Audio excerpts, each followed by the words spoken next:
Welcome dear students to NDA maths classes by DB sir. तो बच्चों, आज की इस क्लास में हम डिस्कस करने जा रहे हैं एक्सरसाइज 3.1। इससे पहले हम ऑलरेडी 4 मेथड्स जो होते हैं पेयर ऑफ लीनियर इक्वेशंस को सॉल्व करने के लिए वो डिस्कस कर चुके हैं।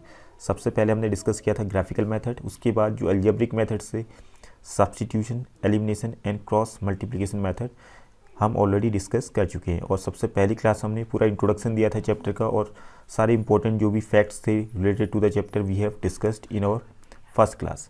ठीक है, तो अब देखिए आज की क्लास हम स्टार्ट करेंगे। तो जिन बच्चों ने ग्राफिकल मेथड देखा नहीं है, मींस ग्राफिकल मेथड के बारे में जिनको मालूम नहीं है, तो एक बार आप ग्राफिकल मेथड वाली क्लास अटेंड कीजिएगा, वो वाली वीडियो देख लीजिएगा, देन आपको इससे रिलेटेड बेटर अंडरस्टैंडिंग होगी। ओके, तो नहीं तो दिक्कत हो जाएगी। एक बार आप देख ही लीजिए, then you come to the exercise 3.1। Okay, तो देखते हैं एक्सरसाइज 3.1। क्वेश्चन नंबर 1 क्या कह रहा है? Aftab tales his daughter 7 years ago I was 7 times as old as you were then। Means Aftab अपनी लड़की से कहता है 7 साल पहले I was 7 times as old as you were then। मैं आपकी एज का कितना था, मेरी जो एज थी 7 साल पहले आपकी एज की 7 गुनी थी जो आपकी उस वक्त की एज थी उसकी। ठीक है, तो यहाँ पे दो लोगों की बात हो रही है, एक तो आफ्ताब और उसके डॉटर की।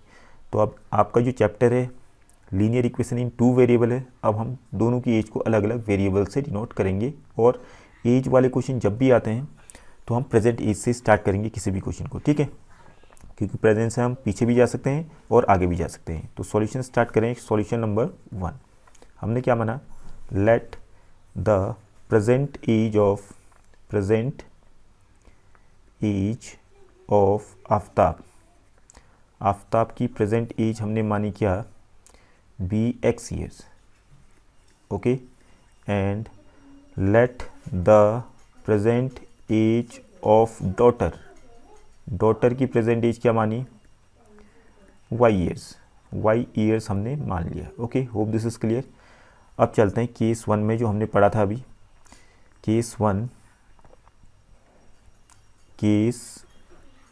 अकॉर्डिंग टू क्वेश्चन आपका आ जाएगा ही। केस 1 क्या बनना है? 7 years ago I was 7 times as old as you were then। Means 7 साल पहले की बात हो रही है। तो आफ्ताब की प्रेजेंट एज x है और डॉटर की प्रेजेंट एज y है। ओके, 7 साल पहले आफ्ताब की एज कितनी हो जाएगी? x में से 7 माइनस कर देंगे हम, उतनी होगी। और डॉटर की 7 साल पहले वाली एज कितनी हो जाएगी? y minus 7। बट यहाँ पे जो क्वेश्चन है दोनों इक्वल तो होंगे नहीं, तो इक्वल करने के लिए यहाँ पे लिखा हुआ है कि 7 years ago I was 7 times as old as you were then। Means Aftab की जो एज है x माइनस 7, ये y माइनस 7 की कितनी गुनी थी? 7 गुनी। I was 7 times। तो इसको इक्वल करने के लिए हम क्या करेंगे? y माइनस 7 को 7 से मल्टीप्लाई कर देंगे। ओके, ब्रैकेट में ये लिख दिया और ये आपका हो गया। अब इसको सॉल्व कीजिए, थोड़ा सा इक्वेशन बन जाएगा आपके सामने में। x minus 7 equal to, bracket को तोड़िए, तो ब्रैकेट को तोड़ेंगे तो 7 अंदर जाएगा आपका, 7 इंटू वाई 7y माइनस 7 7 जा 49, 7y माइनस 49। 7y को इस तरफ लाइए, 7 को इस तरफ भेजिए, and what you will get? x minus 7y equal to 7 को राइट हैंड साइड में भेजिए तो माइनस 49 प्लस 7 हो जाएगा, जिसको हम लिख देंगे माइनस 42। ओके, माइनस 7 प्लस 7 बनेगा, तो माइनस 49 प्लस 7 कितना हो जाएगा आपका? माइनस 42। ओके, इक्वेशन 1 ये बन गया आपका। अब वैसे हम केस 2 में बढ़ें, तो केस 2 क्या कह रहा है देखते हैं एक बार। केस सेकेंड हो रहा है आपका, ध्यान से पढ़ेंगे क्वेश्चन को। तो क्वेश्चन क्या कह रहा है? आफ्टर 3 years फ्रॉम नाउ, आज से 3 साल बाद, फ्यूचर की बात हो रही है। I shall be 3 times as old as you were then. मैं आपकी एज का 3 गुना हो जाऊंगा। आपकी एज जो भी होगी उस वक्त 3 साल बाद, मेरी एज उसकी 3 गुनी होगी। दैट मीन्स फिर से हमने कहानी बनाई, एक तरफ लिख दिया आफ्ताब को x और दूसरी तरफ डॉटर की एज लिख दी y। ठीक है, 3 साल बाद वाली कहानी हो रही है, तो 3 साल के बाद तो आफ्ताब x ही तो नहीं रहेगा, इसकी एज में +3 कर देंगे। मीन्स +3 करके जो आएगा वही इसकी एज बनेगी 3 साल बाद। और वैसे ही डॉटर की एज भी +3 हो जाएगी, y +3। But according to question कह रहा है कि I shall be 3 times as old as you will be. तो हम क्या करेंगे? डॉटर की एज को 3 से मल्टीप्लाई कर देंगे तो आफ्ताब की एज के बराबर वो आ जाएगी। ठीक है, तब ये आपका इक्वेशन बन जाएगा। इक्वल टू का साइन तभी हम बीच में लगा सकते हैं। Hope this is clear. तो यहाँ से आपका क्या बन जाएगा, x plus 3 is equal to 3y plus 9, bracket को तोड़ा 3y प्लस 9। अब इस 3y को यहाँ लाइए, x माइनस 3y और प्लस 3 को उस तरफ भेजिए राइट हैंड साइड में, तो 9 minus 3 what you are getting, 9 minus 3 that is 6। Okay, equation 2 बन गया। अब इक्वेशन 2 और इक्वेशन 1 को आपने ग्राफिकली सॉल्व करना है।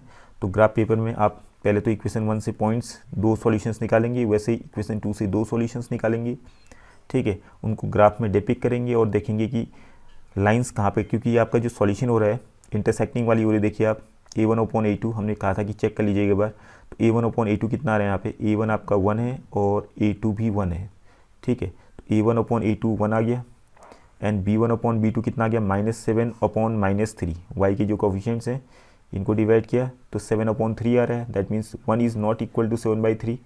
तो दोनों लाइंस कैसी होंगी, इंटरसेक्टिंग होंगी और इनका जो सॉल्यूशन बनेगा एक ही बनेगा, यूनिक सॉल्यूशन होगा। ओके, तो इसको आप ग्राफ पेपर में जाकर के 2 लाइनें प्लॉट करेंगे, इक्वेशन 1 वाली और इक्वेशन 2 वाली, और दोनों लाइनें जिस पॉइंट पे इंटरसेक्ट करेंगी उस पॉइंट के जो कोऑर्डिनेट्स होंगे एक्स और वाई कोऑर्डिनेट, वही आपके आंसर हो जाएंगे, ठीक है, वही सॉल्यूशन होगा, ठीक है। इतना आप कर सकते हैं, ग्राफ पेपर में कोशिश कीजिएगा इसको, और समझ में नहीं आएगा तो ग्राफिकल मेथड एक बार देख लीजिएगा, उसमें काफ़ी डिटेल्स में हमने डिस्कस किया था ग्राफिकल मेथड, तो वहाँ पर आप देख लीजिए और समझिए चीज़ों को, then you solve this question ahead. इसके बाद खुद सॉल्व कीजिएगा। Okay, hope this is clear. Come to question number second.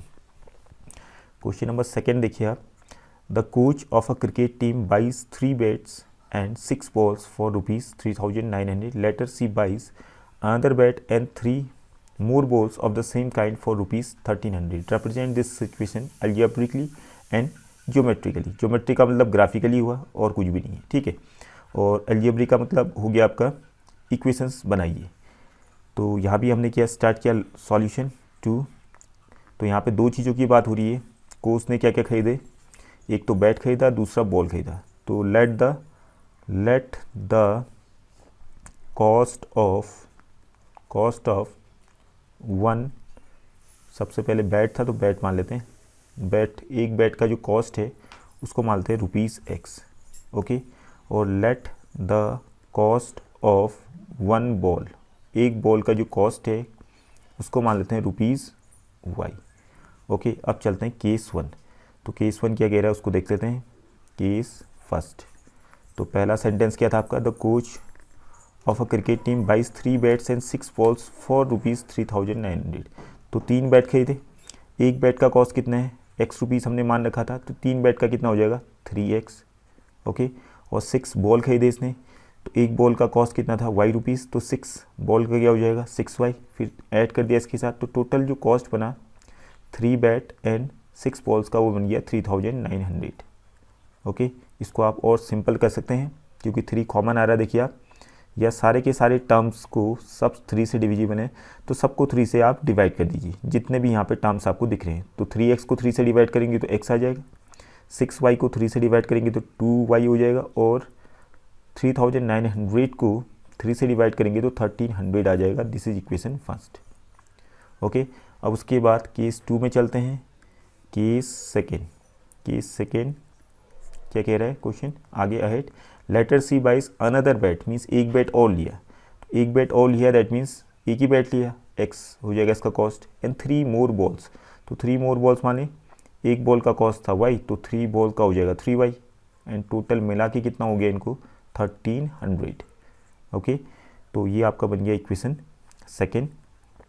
अब देखिए इसमें a1/a2 और b1/b2 चेक कीजिए क्या हो रहा है। a1/a2 आपका x के जो कोफिशिएंट्स हैं उनको डिवाइड कीजिए 1 आ रहा है, और y के कोफिशिएंट्स को डिवाइड कीजिए 2/3 आ रहा है, that means a1/a2 is not equal to b1/b2, that means lines कैसी बनेंगी इंटरसेक्टिंग, एक ही सॉल्यूशन आएगा। तो ग्राफ में आप प्लॉट करेंगे इनको, और जहाँ पे दोनों लाइनें इंटरसेक्ट करेंगी वही जो आपका जो पॉइंट आएगा, point of intersection of both the lines, उस पॉइंट के जो x और y कोऑर्डिनेट्स होंगे वही सॉल्यूशन हो जाएंगे, means cost of 1 bat and cost of 1 ball आपका आ जाएगा, ठीक है। Hope this is clear. तो चलते हैं क्वेश्चन नंबर 3 में। क्वेश्चन नंबर 3 देखिए, the cost of 2 kg of apples and 1 kg of grapes on a day was found to be इतना। तो सिंपल सा क्वेश्चन है, सिंपल टाइप की क्वेश्चन है। तो यहाँ पे 2 चीज़ों की बात हो रही है, एप्पल और ग्रेप्स की, और इनकी कॉस्ट की बात हो रही है। तो सॉल्यूशन 3 हमने स्टार्ट किया है, हमने क्या माना, लेट द कॉस्ट ऑफ कितना 2 kg एप्पल्स कह रहा है, तो मान लें let the cost of 1 kg Apple, ठीक है, let the cost of 1 kg Apple B rupees x मान लिया, और let the cost of 1 kg दूसरा क्या है ग्रेप्स बी रुपीज़ वाई मान लिया। ओके, अब केस 1 क्या बनेगा आप बताइए। केस 1 सीधे सीधे आपके सामने में है, the cost of 2 kg apples and 1 kg grapes was found to be rupees 160, ठीक है, तो टोटल कॉस्ट पाया गया कितना 160 रुपीज़ 2 kg एप्पल्स और 1 kg ग्रेप्स की। तो हमने यहाँ मान रखा है 1 kg एप्पल का कॉस्ट हमने माना रुपीज़ एक्स, तो 2 kg एप्पल्स का कितना हो जाएगा 2 इंटू एक्स, 2x जाहिर सी बात है, और 1 kg ग्रेप्स का कितना हो जाएगा 1 इंटू वाई हो जाएगा आपका, और टोटल कॉस्ट इनका मिला करके 160 के बराबर आ गया इक्वेशन 1। ओके, फिर केस 2 हमने लिया, case second according to question का आप सेकेंड फेज देखिए। After a month the cost of 4 kg apples and 2 kg grapes is rupees 300। एक महीने बाद 4 kg एप्पल और 2 kg ग्रेप का कॉस्ट हो गया 300। तो बताइए 4 kg एप्पल का कॉस्ट कितना हो जाएगा, फिर 1 kg का x है तो 4 kg का 4x रुपीज़ हो जाएगा, and in the same manner 2 kg grapes का कितना हो जाएगा 2y रुपीज़, और टोटल कॉस्ट होगी आपका 300। ओके, ये इक्वेशन सेकेंड बन गया।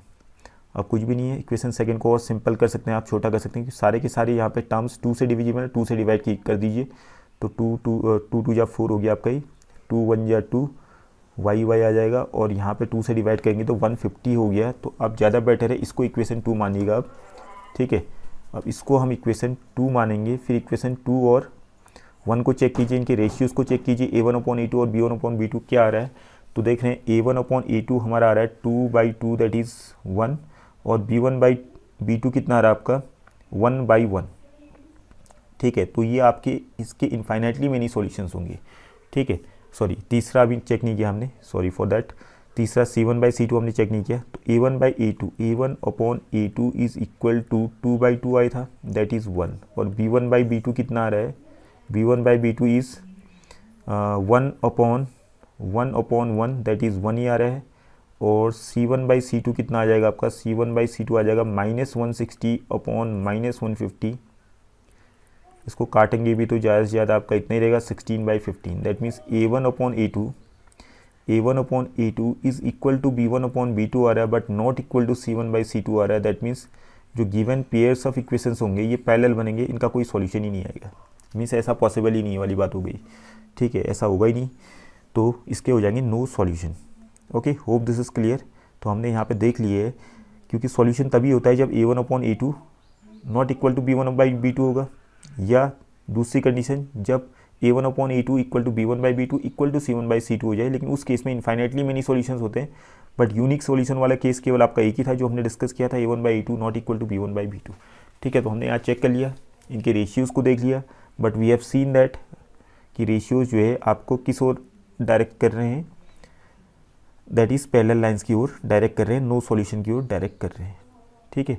तो the given pair of equations will have no solution लिख देंगे आप। फिलहाल ग्राफ में तो आप प्लॉट ही कीजिएगा, इनको ग्राफिकली आपने प्लॉट करना ही है, ठीक है। दोनों लाइनें जब ग्राफ पेपर में आप बनाएंगे तो दोनों लाइन आपकी पैरेलल आएंगी जो कभी नहीं मिलेंगी। Okay, hope this is clear. तो आज की क्लास में इतना ही डिस्कस करते हैं। So we will discuss the next exercise, means start करेंगे नई exercise in the next class. So thank you for today's class.